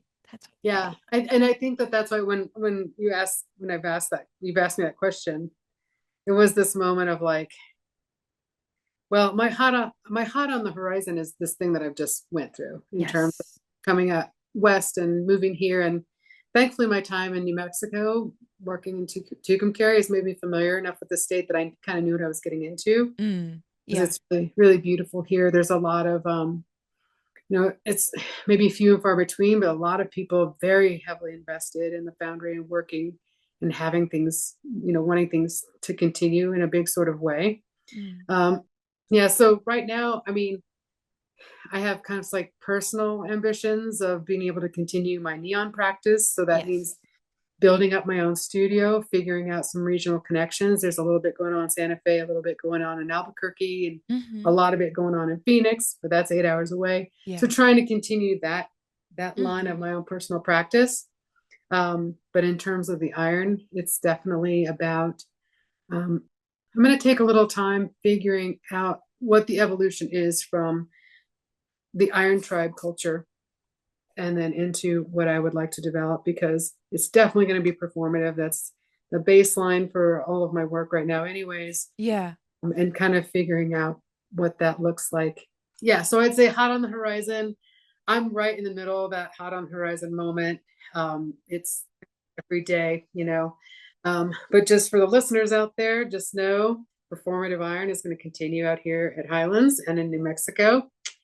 So that is for sure part of the future here. So we'll all keep our eyes on the horizon for There that. you go. Yeah. Yeah, Yeah. exactly. But you take your time figuring But out what that's going to look like, and we'll all be here to support you. And you'll have your local support that you already mentioned. So, yeah, and yeah. it's really great. And but yeah, there's going to be an evolution, but there's going to be some fun, exciting iron here coming, in the future.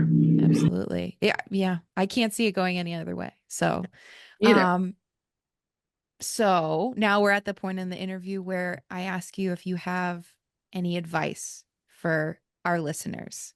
Mhm.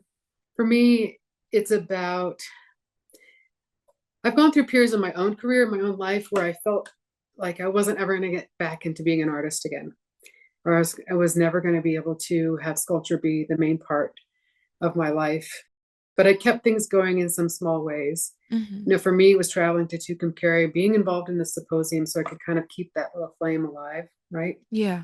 And even though I had an expectation that I would eventually go back to grad school, I wanted to continue my education. It was a 16-year gap. That was a big window. And in hindsight, I'm really thankful for the way that everything went because I really matured. I became a truly adult. And so that by the time I was trying to think more intently and creatively about what I was doing, I'd really had some years behind me of making. And so I think I would just say, as far as advice goes, you never know what life is going to bring you, but putting yourself into positions where you can keep those little opportunities happening, keep giving yourself opportunities, even if it's in small ways, to continue to make, continue to be surrounded by other people that are making. That's a really big part of it. You never know who you're going to influence and who is going to influence you. I mean, the network is crazy. And now that I've, expanded into other mediums, those networks are there too. They're there in glass, they're there in neon, they have their own nerdy ways. Yep. And so, fun, and I think iron has that really wonderful capacity of making you feel included and supported. But doing that for yourself, and as you go through that, take notes, document everything. You will think you'll remember how to do something, and then you won't remember how to do something. But sometimes an image of something that isn't that impressive actually is a better, like the documentation can sometimes be better than the work, and that'll get you an opportunity. So Mm-hmm. just, have faith in yourself and continue to move forward and keep working. Wonderful advice. And I feel like, especially so I, have a day job, which Mm-hmm. you had a day job in retail for a very long time. I'm a preparator, so I have a day job at a museum, which is still art related, but Mm-hmm. it's not. It's a service. Like Yeah. I'm a service worker. How high Yeah. do you want it? 60, 61 inches high center? Okay.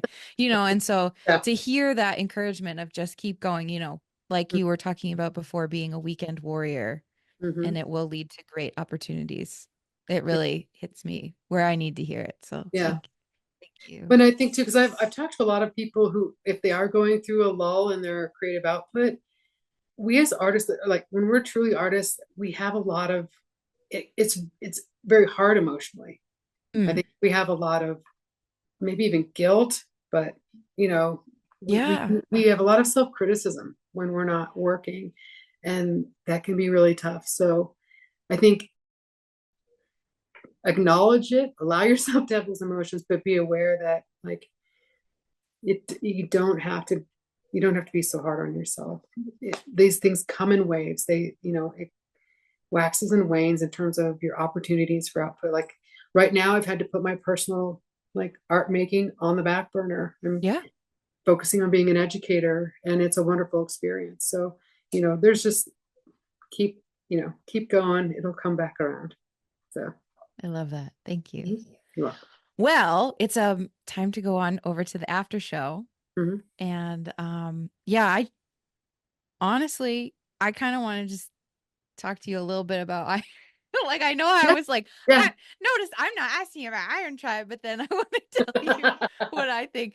But I don't yeah. know, is there any I also though would love to get one in the after show, not right now, but I kind of want to tease for the public audience so that they would maybe know what we would be talking about. Like I'd love to get like one story from like a ECU iron pour that you remember.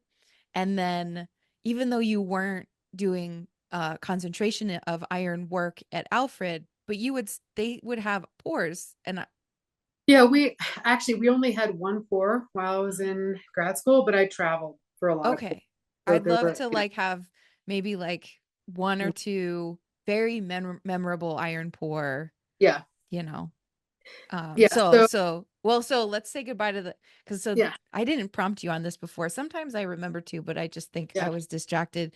But Mm, so we're gonna say goodbye to the public audience, and then I'll like say welcome to the after show, and then we'll be in the after okay, show, so we'll talk okay, about it. So for and also my battery is at 16%, so this will be a perfect time okay. to change the battery. But so for the public audience at the end of this, or well, I'm no, I'm we're so close to Reset. the end. I did such a good job until now.